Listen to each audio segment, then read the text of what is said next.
ॐ वाङ् मे मनसि प्रतिष्ठिता मनो मे वाचि प्रतिष्ठितम् आविराविर्मयेधि वेदस्य आणीस्तः श्रुतं मे मा प्रहासि अनेनाधीतेनाहोरात्रान् सन्दधामि ऋतं वदिष्यामि सत्यं वदिष्यामि तन्मामवतु तद्वक्तारमवतु अवतु माम् अवतु वक्तारमवतु वक्तारम् ॐ शान्ति शान्ति शान्ति हरिः ॐ।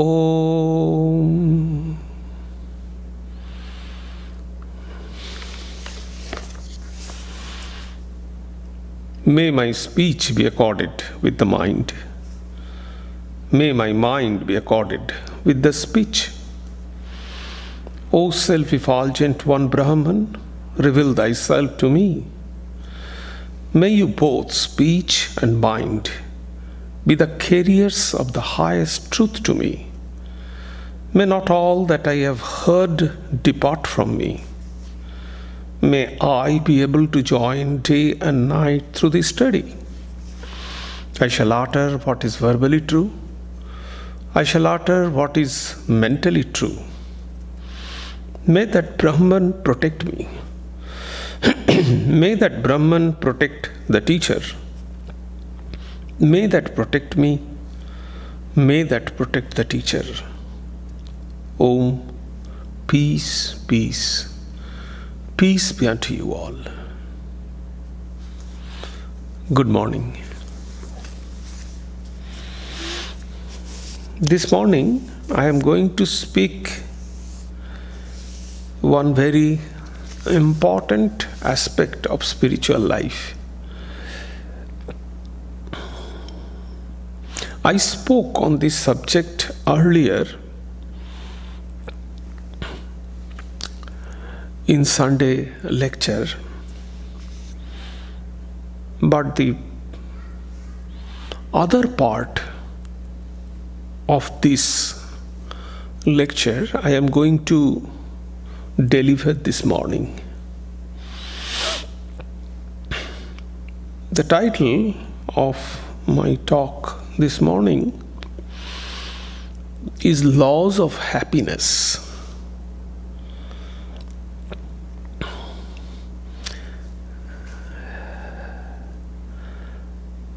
Now, if I ask this question to you, what is the goal of human life? It is very difficult to answer. We all are working. We all are socializing. We all are doing what we like. But actually, what is the purpose? What we want ultimately in our life? We want money. We want good family. We want success in life. A lot of things we want. But if we try to summarize and try to focus at one point that all these our want, where all these wants are leading to, ultimately what we want, if we think carefully, we will find the answer, the happiness. The happiness that we want actually. Because of happiness, we do our work. Because of happiness, we do everything. Now, this principle of happiness is very complex. If you think the happiness, we don't want same type of happiness. We all are here. We don't want same type of happiness, everybody. Everybody doesn't want the same type of happiness. If a small boy is here, he would like a chocolate. That is his happiness. If the household person is there, his happiness, the wealth will give his happiness. Again, the family life, that will give one happiness. For other, success in life, that will give happiness. But is there any common happiness? Is it possible that the common happiness we can find? Because this happiness also depends upon the external condition, our mental mood, and other factors. And the want of happiness comes from some need. If there is no need, there is no question of happiness. So everything there is some need, and this need rises our motivation, and this motivation is for the dynamic force behind us. And because of this motivation, we search for happiness. So this is the step. We must have some kind of motivation. If we don't have any motivation, any dynamic force, what is the dynamic force behind this? The need. We want something. And because of that, to fulfill that want, we work. We struggle. We strive. So that is the thing. But unfortunately, most of the time, we are unable to fulfill our need. As a result, most of the time, we are unhappy. What we want, we cannot reach that. So what is the cause of that? There are three causes. That is why we are unable to fulfill our need or unable to attain our happiness. Besides the condition of Maya, according to Vedanta, the primordial ignorance, there are other three conditions. That's why we are unable to fulfill, unable to attain the happiness. Number one, and basically all those are for our ignorance. Those are our ignorances. Number one, we are ignorant about our mind, the function of our mind, the function of our senses. This is the first kind of ignorance, and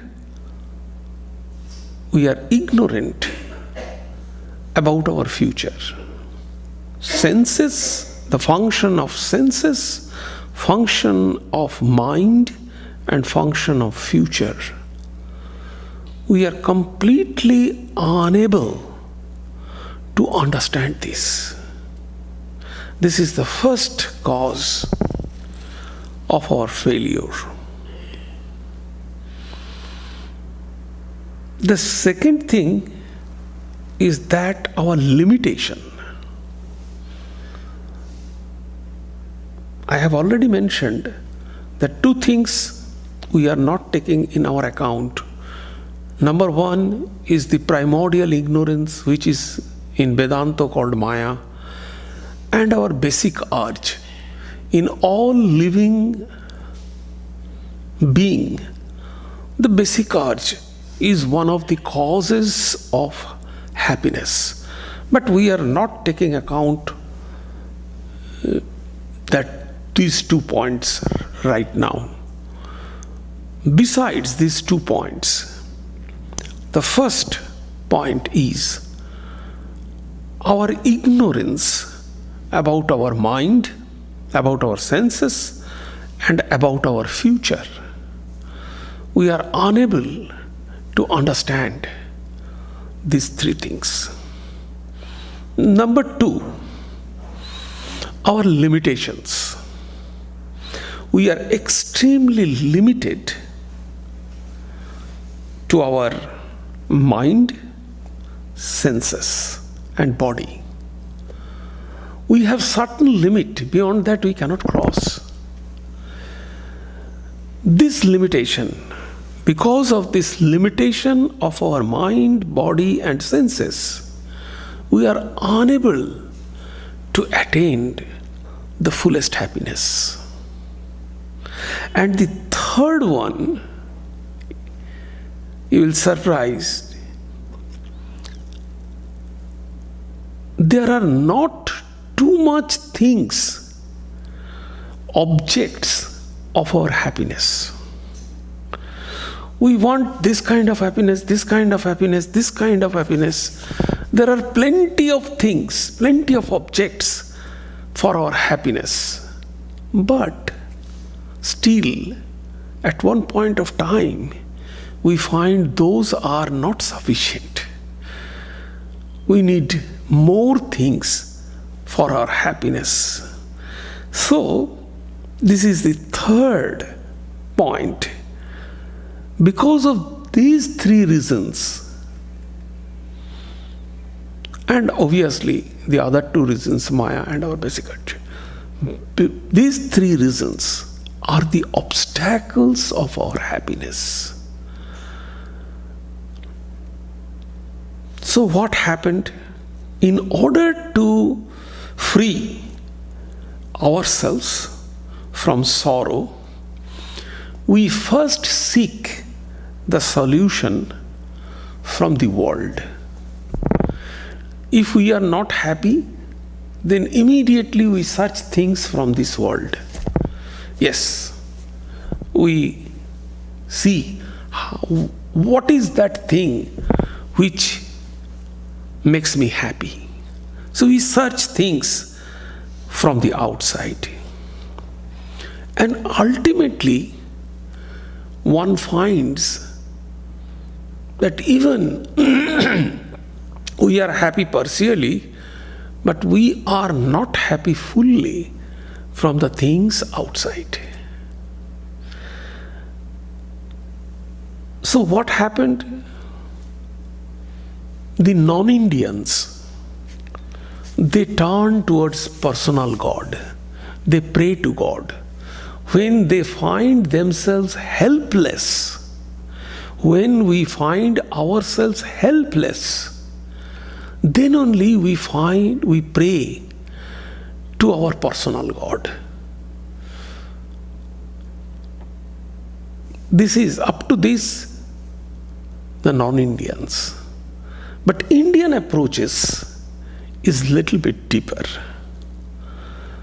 Not only they pray to personal God, but also they try to dive deep into their inner world. That is what the Indian spirituality says. So they try to solve their problem of sorrow by diving deep into their self. And that is the way the ancient rishis and munis of India they showed that the deep reflection and direct experience is the way to attain the happiness. And from there, the first law, there are 5 laws. I shall talk this morning about the 5 laws of happiness. The first 2 laws are the principles. What is happiness? And the last 3 laws are the way out of happiness. I have already discussed the first 2 laws in one of my lectures, Sunday lectures. So I shall not give much emphasis on the first 2 laws. I shall give emphasis to last 3 laws. What are the way out? What are the solutions? So the first law from the way that Indian sages and Indian munis, they showed us to deep down into our inner world, into ourself. The law says all beings exist in different level of consciousness. We all are here. We all exist in different level of consciousness. Have you understood this? I have explained this earlier, but have you understood this? What does it mean? That we all live in different level of consciousness. As for example, let me give you the example.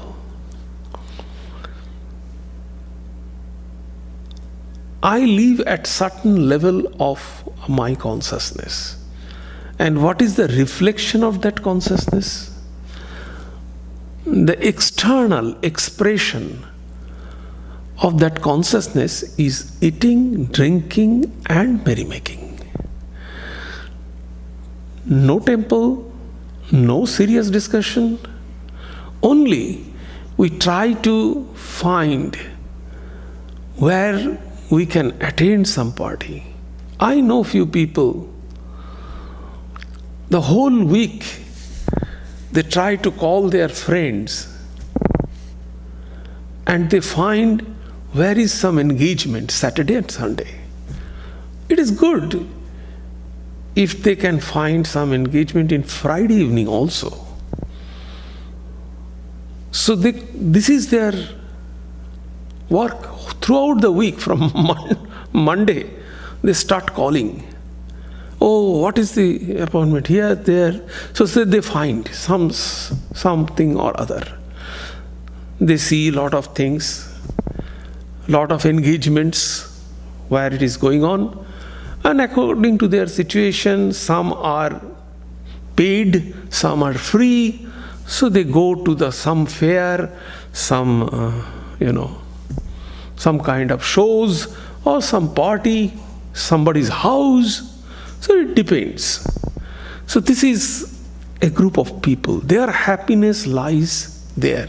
So their level of consciousness is that level. We can see here an artist. So the level of consciousness of an artist is that She wants to paint. She is untiring if you give her some creative art. Whole night she can draw. Untiring. She cannot feel tired. She can draw. But if you give her any other work than the artwork, she will feel tired. She cannot work. So her level of consciousness is that. There are few people, they like work. Workaholic. Few people are there. They are intelligent. They want kind of research work. They do not like any other kind of work. They like kind of research work. So, this expression of human personality depends upon which level they are in the hierarchy of consciousness level. So that means all beings exist in different level of consciousness. And for every level of consciousness, this is important, 2 words. There is definite and fixed degree of happiness. What does it mean? For every level of consciousness, there is definite and fixed degree of happiness.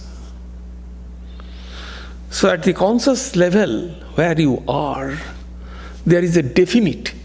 Those people who are connected to the conscious level of eating, drinking and merrymaking, that is definite. They will do that kind of. They find enjoyment and they find happiness to that kind of area. Those who are artists, they can get happiness in the artwork only, in that area. Those who are scientists, they will find happiness in their laboratory only. So, that is definite and fixed degree of happiness. We cannot increase happiness. In that level, the happiness is fixed. We think that happiness we can increase. Here, less happiness. If we can come in the temple and listen, attend the lecture, that is less happiness. If we can go to the party, that will be better happiness, higher degree of happiness. So the point is, the degree of happiness is fixed in that particular level of consciousness. You cannot increase happiness, you cannot decrease happiness. Happiness is fixed, definite and fixed to that particular level of consciousness. I can give you some reference, you can understand that. What is this level of consciousness? You have heard about the seeds, different seeds, the level of consciousness. 5 seeds, the Annamaya, Pranamaya, Manomaya, Vijnanamaya and Anandamaya, Kosha. The seeds. These are different level of seeds you can find. That is the level of consciousness. Lord Sri Krishna in Bhagavad Gita in verse number 61, chapter 18, he says, Ishara Sarva Bhutanam. Ishara Sarva Bhutanam. Ishara means God. God is in Sarva Bhutanam. Bhuta means living being. Living being is called Bhuta in Sanskrit. So Sarva Bhutana means in everybody. God is in everybody. Where? Hriddeshe Tishta, Arjuna. Hriddeshe, in heart. God resides in everybody's heart. Sri Krishna is saying. And then what he is doing in the second line? Brahmaya Sarva Bhutani. Brahmaya means I am pulling everybody. Jantra Rudhani Mayaya. Sitting in the heart of everybody, because Sri Krishna is the God, God is sitting in the heart of everybody. What he is doing? He is rotating everybody. Jantra Rudhani, like jantra, like machine. He is rotating everybody by Maya.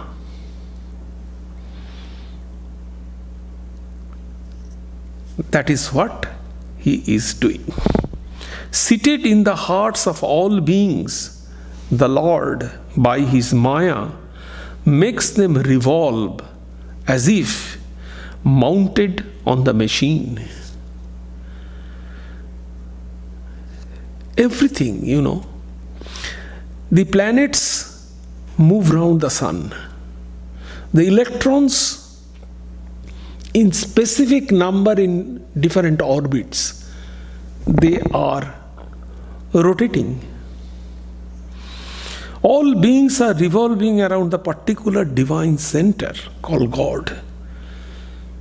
According to the theory of rebirth, life and death alternate with each other in countless cycle.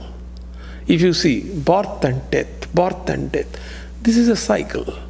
And only we are aware of the half circle where we are in the conscious level. The other circle is completely unknown. After death, to again rebirth, we are completely unaware. We don't know. And why this is going on? By sitting in the heart of being, God is doing these things. Like a machine, everything is going on, fixed, regulated.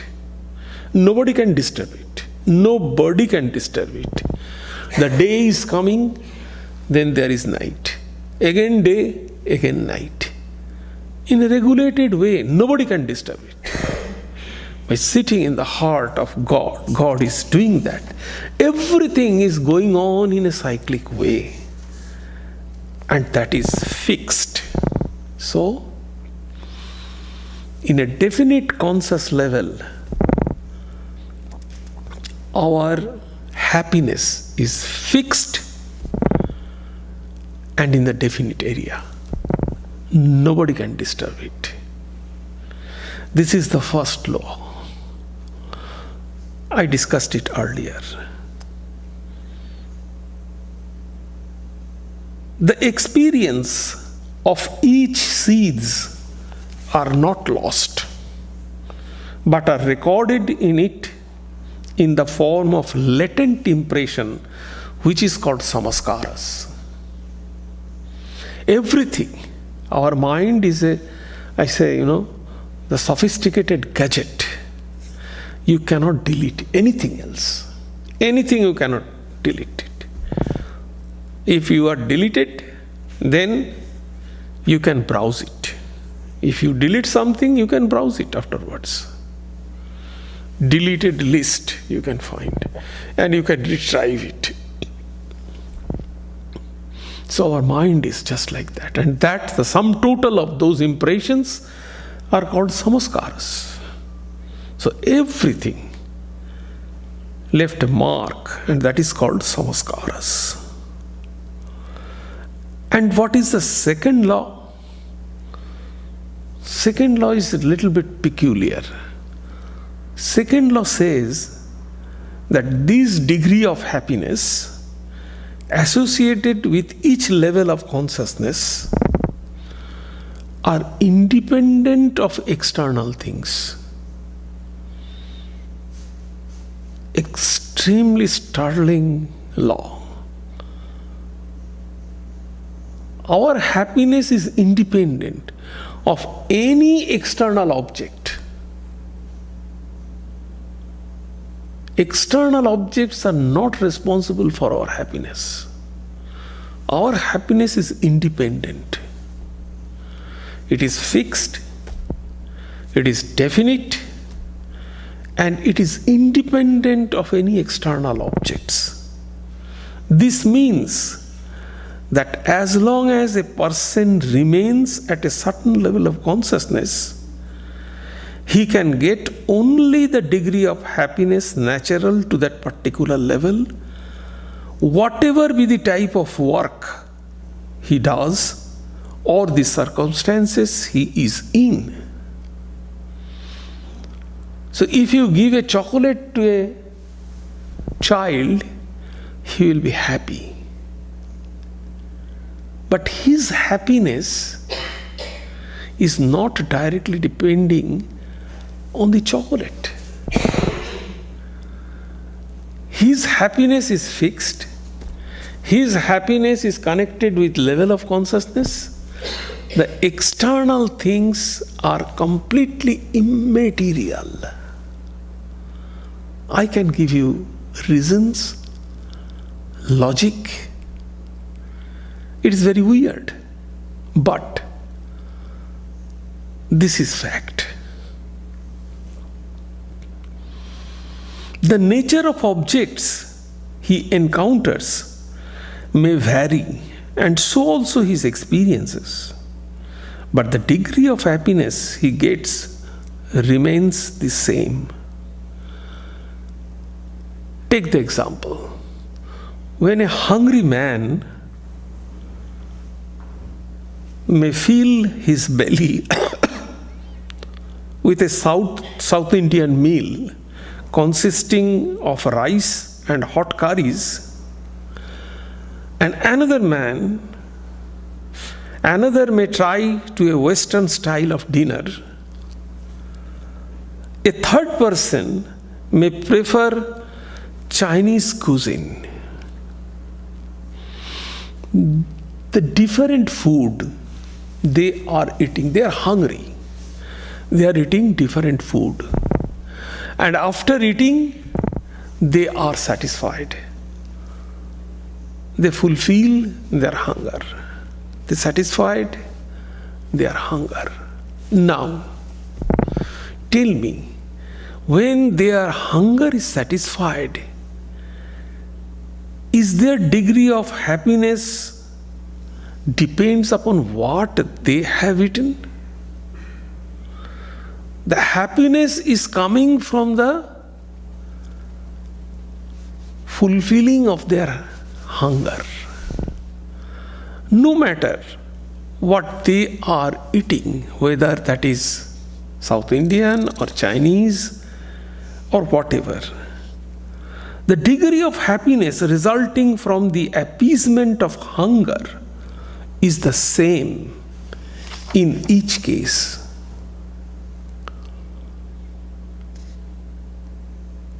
Take another example.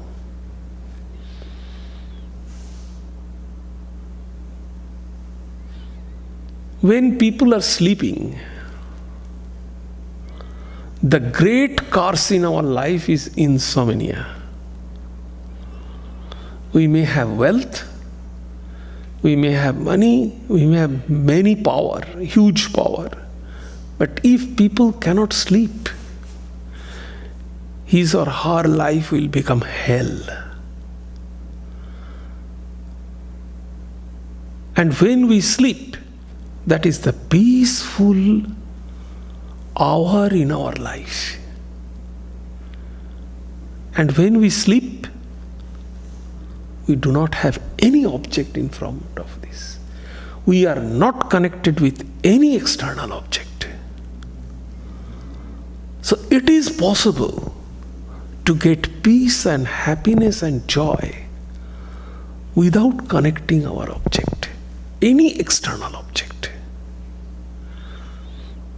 And the result of connecting the external object leads to unhappiness. Why? Because everything is impermanent.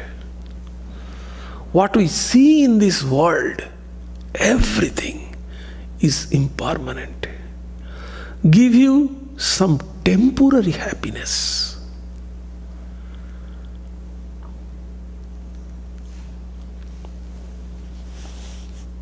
So we usually think that our happiness depends upon the type of work we do or the amount of wealth we have.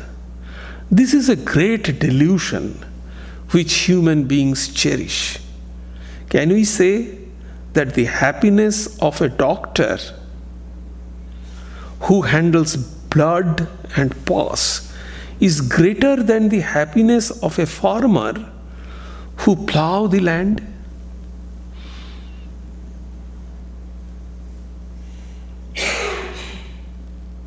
A doctor, he did a successful critical operation and was very happy. And a farmer produced a beautiful heavy crop and he was happy. Can you distinguish the happiness between two? Which happiness is greater? Even a school teacher, an executive of a corporate sector, moving with a briefcase, and a school teacher building the life of a small child. Can you distinguish? Can you measure the degree of happiness between two? It is impossible. So our happiness never depends upon the external things. It is fixed, definite, and according to the connectedness of the level of our consciousness.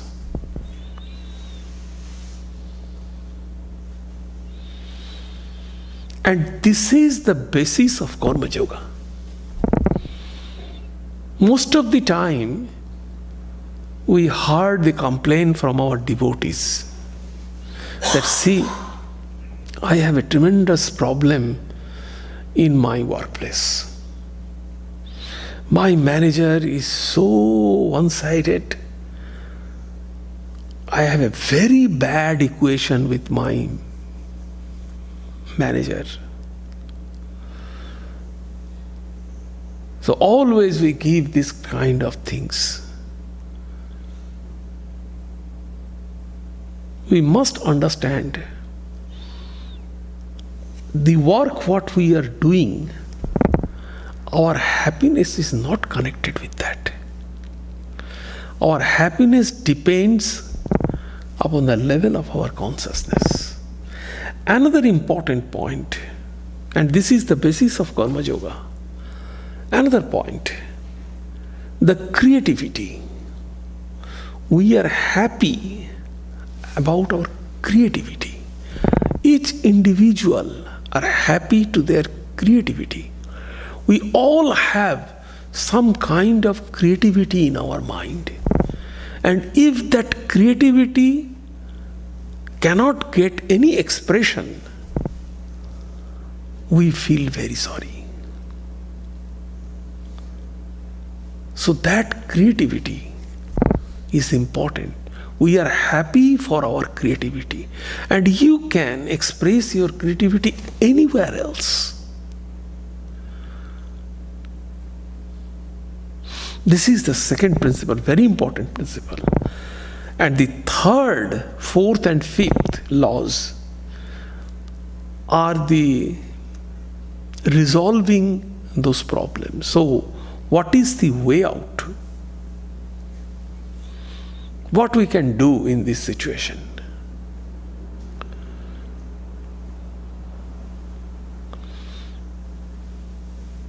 The first thing, we can remove the obstacles Because we cannot increase our happiness. We cannot decrease our happiness. Only what we can do, we can remove the obstacles. What are the obstacles? I have already mentioned 3 obstacles. 1, our ignorance about the function of our mind, senses, and about our future. Secondly, the limitations of our body, mind, and senses. The third, we cannot get sufficient things for our happiness. These are the 3 obstacles. How can we remove our obstacles?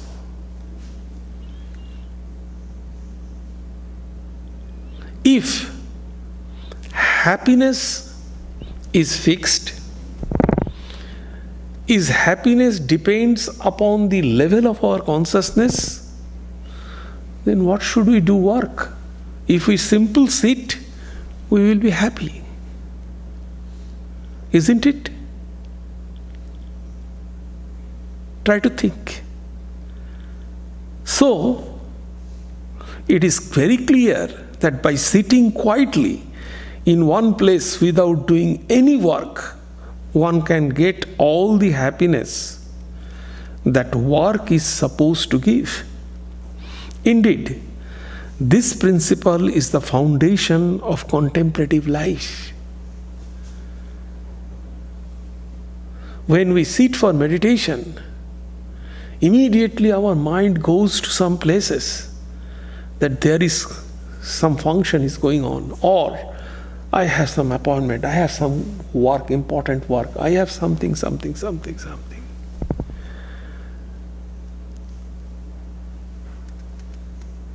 those will not make us the happiness, because happiness is within.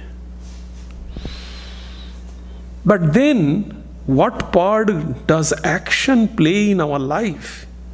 Where is the need of doing all work? Our action is to remove the obstacles. That is our work. If our work doesn't remove the obstacles, we will not consider that is work. Each work that is small, big, spiritual, non-spiritual, secular, whatever, each work must remove our obstacles. And actually, what are these obstacles to happiness that work we should remove? There are many. Mostly wrong emotional drive, like greed, hatred, jealousy, vanity. These are all wrong emotional drive. These are the obstacles. All these stream from one basic problem, that is egoism or selfishness. Egoism is the basic problem, and that obstacle we have to remove. And for that, we have to work. So we will be, what is our duty then? Our duty is to become aware, extremely aware. For what? We must be aware to connect that each of our activities must remove our egotism. We have come this temple, we are offering pranam, I am delivering the lecture. I always try to evaluate that is this lecture removing my egotism a little bit? If not, there is no use.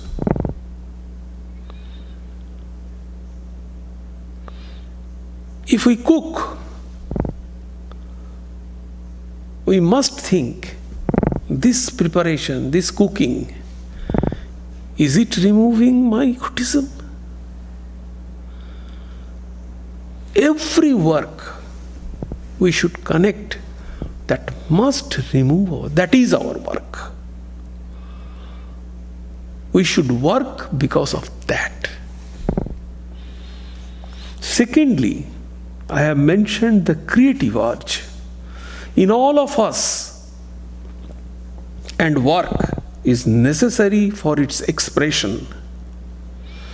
The cosmic energy is flowing in and through us, rousing the samaskaras. And these forces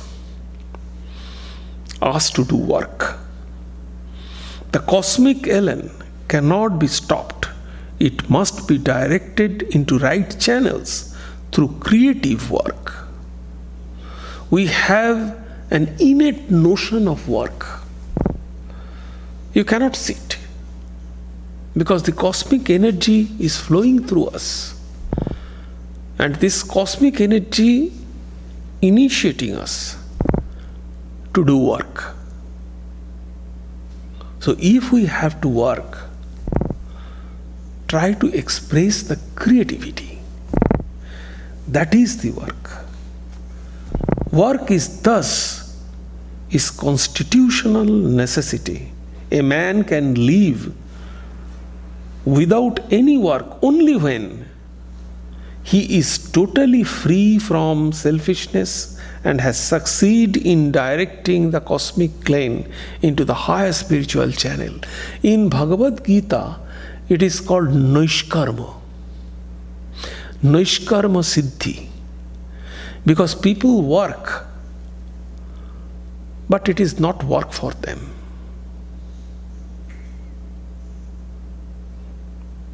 Because their mind is associated with completely divine. When you listen to some chanting or some song and you are cooking, you do not feel that you are cooking. What happens? Your mind is completely associated with the divine at that point of time. So you do not feel you are working. If a person's mind is completely associated with the divine, they cannot feel that they are working. So that stage, only you cannot work. That is called Naishkarma Siddhi in Bhagavad Gita. So this is the first condition.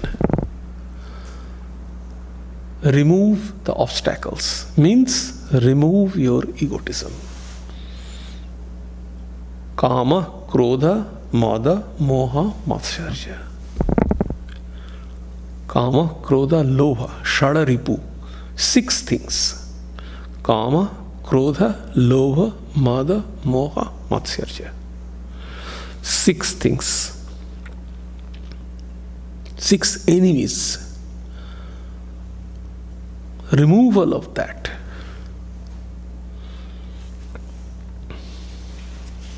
Those are egotism. What is the 4th law? What is the 2nd? Actually, 4th and 5th are almost same. What is that? First is removal of obstacles. Means removal of egotism. 2nd, take your consciousness to the higher level.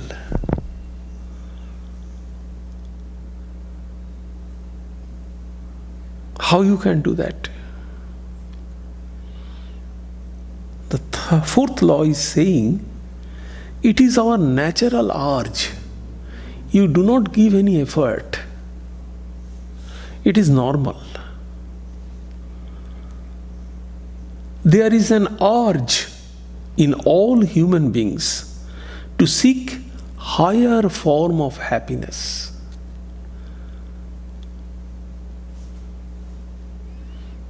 If you have a good car for a long time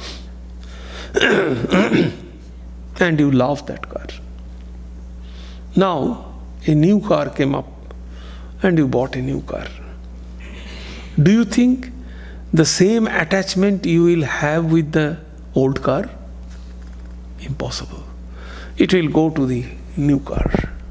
So the higher things, our mind, we will be associated with the higher kind of things. Exactly in the same way, we need higher kind of happiness. So we go to the higher kind of happiness. And it is our natural urge. And the last one is this, the same thing. It is said that in order to get higher degree of happiness, one has to bring about corresponding changes in one's consciousness. You have to take, as it is our urge to go higher and higher type of happiness, so we have to take the higher consciousness, higher level of consciousness. And if we can take the higher level of consciousness, and if we connect it to the higher level of consciousness, then what will happen? That is definite, fixed happiness, but that will permanent happiness. In Mundaka Upanishad, it is said that there are 3 types of happiness. One is the Vishaya Sukha. Vishaya Sukha means you can find happiness from the external worldly object, Vishaya. The second type of happiness is called Shama Sukha. What is Shama Sukha? Shama means control. Shama, Dama, Uparati, we have heard these kind of things. So Shama Sukha means control. If you control yourself, you can generate some kind of happiness. You will find some kind of power if you can control yourself. It is very rare.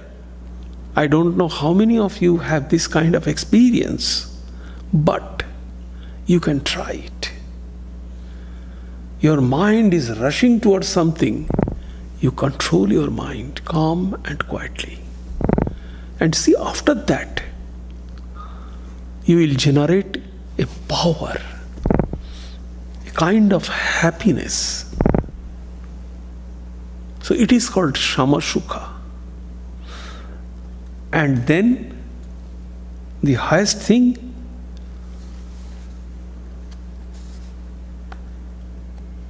is the Paramananda, Paramasukha, the highest kind of spiritual happiness. So we have 5 seeds, there are 5 levels, according to Taittiriya Upanishad. And from the Vijnanamaya Kosha, the below 3 levels are not the higher level. The higher level starts from, the spiritual level starts from Vijnanamaya Kosha, the intellectual level. From there, Vijnanamaya Kosha. Vijnanamaya and Anandamaya. These are the 2 levels.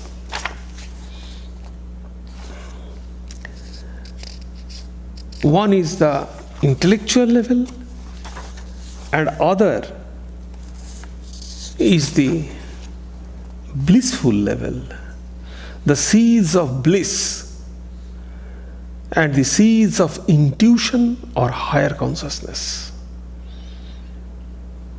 If we can elevate our consciousness and connect our I-ness, I-awareness with those level, then that will become the higher happiness.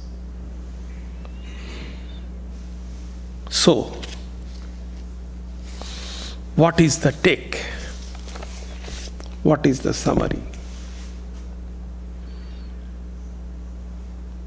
Our happiness doesn't depend upon the external things. It's a completely wrong notion. Rather, if we are connected with the external things, it will lead our unhappiness because it is impermanent. The second point, our work is to remove the obstacles. What are the obstacles? Our ignorance and egotism. That is the obstacles. And the last point, we must know that our happiness is fixed according to our level of consciousness. It is definite and fixed according to our level of consciousness.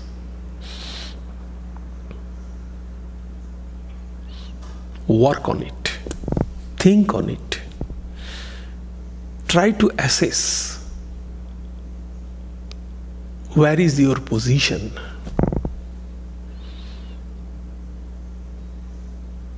And try to find that happiness. Any question?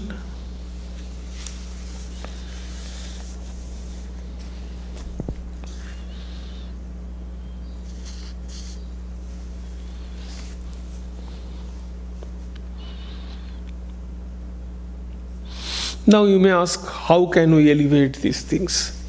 These are the spiritual practices.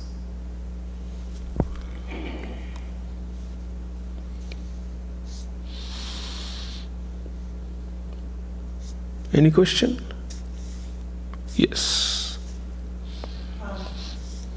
This teaching is similar to the idea that we are Satchitananda, and then our desires are what we could, not be desirous. Then we would realize, in fact, when we get what we want, that at that moment we don't have any desires, and so we experience happiness. But we think the thing gave us the happiness, but in fact it was the loss of desired state that allowed our natural, innate happiness to arise.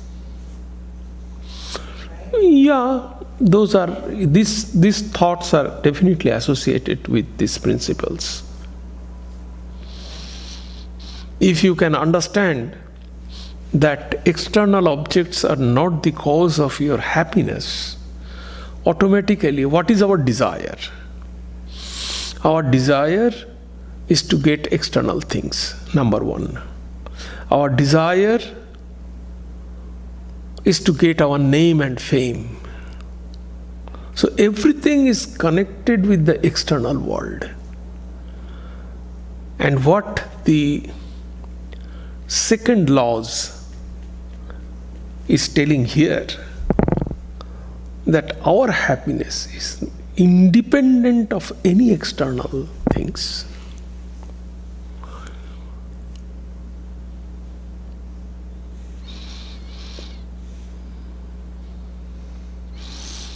Any question?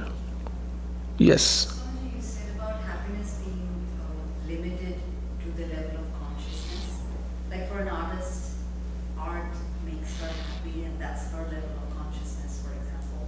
But if the artist also loves to eat chocolates and stuff like that, so how do you define the limitation. Yes, that is not happiness. See, a child loves chocolate, but a senior adult person, they may love, but they do not take. They have a fear of sugar or whatever. So they don't like chocolate. And this is temporal. When the chocolate is finished, the child will ask for another chocolate. And mom will say no. And he will cry. So it leads to suffering, not the happiness. And see, the chocolate is the external stimulus, maybe. But actual happiness is coming from within. This chocolate is chocolate only. The happiness is not embedded into the chocolate. Where is happiness? Happiness is coming from within. Maybe this is a stimulus. This chocolate is the stimulus. That can be anything. So our function is that to express this happiness from within.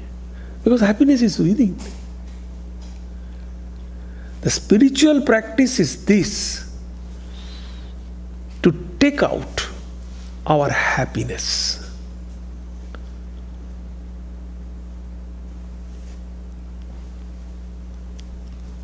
Without anything. Because happiness is already within you. We cannot understand because of these obstacles. So remove the obstacles and happiness will automatically come out. Yes. Do you know anybody who does not have any emotional reaction? They are always in constant bliss. Yes, definitely. See, who has ultimately attained that level, we consider it the Mahatma, the great person. But definitely, we have seen in different level, different degree. The situation when I will become extremely emotional, that person doesn't express that emotion. It doesn't mean he or she doesn't have emotion. Definitely they have emotion. But they can judge it, they can discriminate it, they can evaluate it. So our emotion is connected with me and mine. Is somebody in my family is passed away, I will become extremely emotional. But in others' family, not that much. So this is the emotion, me and mine, connected with me and mine. Yes. I have a question. I guess in the research world, a lot of energy is spent researching to, in particularly make the external conditions of humanity better. If we start to understand that happiness is within, like that really happiness doesn't depend on external conditions, is there still a reason to do this kind of research to improve external conditions of man? What's the purpose for that? That is what I am saying. That if you know that external things are not, is independent to your happiness, but still you are doing something, you have to do something, So that is why the creativity comes. So it is connected with your creativity. Try to focus not how much you have achieved in the external world. Try to focus on your creativity. How much you have expressed your creativity. That is the important thing. And the second thing, during this, how much you have removed your egotism. The more you can remove your egotism, the obstacles, the more you feel happiness.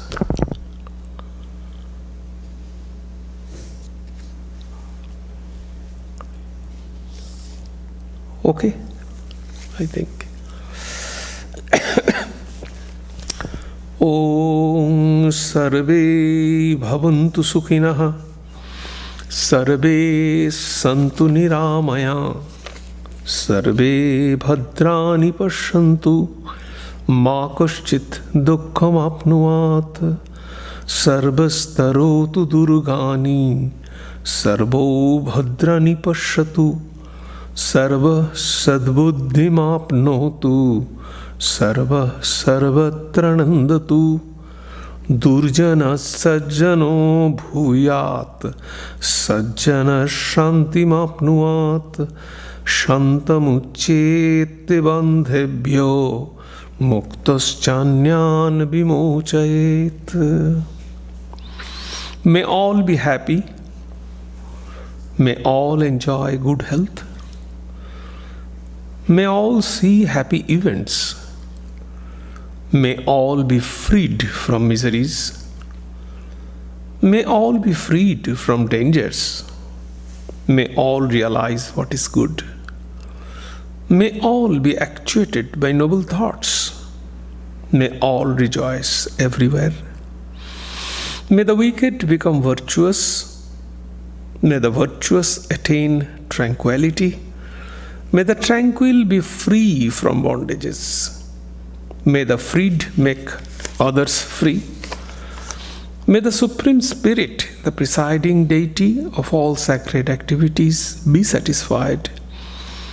For He being pleased, the whole universe feels satisfied. Peace, peace, peace be unto you all.